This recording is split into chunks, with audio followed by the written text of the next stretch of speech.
ભારતના પ્રયાગરાજ શહેરમાં ગંગા, યમુના અને સરસ્વતીના ધાર્મિક સંગમ સ્થાન જે ત્રિવેણી સંગમ તરીકે પણ ઓળખાય છે, તેવા પ્રયાગરાજના આ ત્રિવેણી સંગમ ખાતે દર 12 વર્ષે સંપૂર્ણ કુંભ મેળો યોજાય છે। 2025ની 13મી જાન્યુઆરીથી આ સંપૂર્ણ કુંભ મેળાનો પ્રારંભ થવા જઈ રહ્યો છે।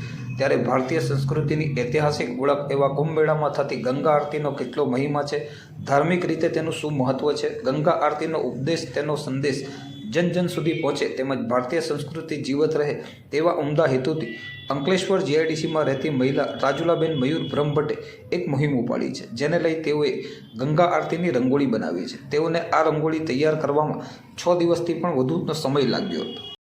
મારું નામ રાજુલ મયુર બ્રહ્મભટ્ટ છે।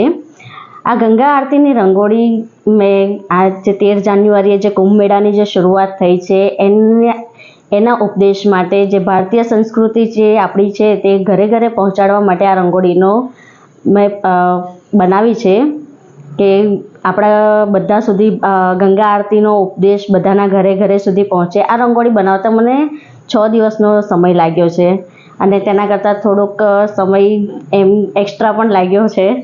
અને આ મારે પહેલેથી પેઇન્ટિંગનો શોખ છે અને રંગોળીનો પણ બહુ જ શોખ છે, એટલા માટે હવે આ રંગોળી હું જેમ પણ કોઈ પણ આવે વાર તહેવાર એના પ્રમાણે હું રંગોળી બનાવતી હોઉં છું અને મને પેઇન્ટિંગનો ખૂબ જ શોખ છે।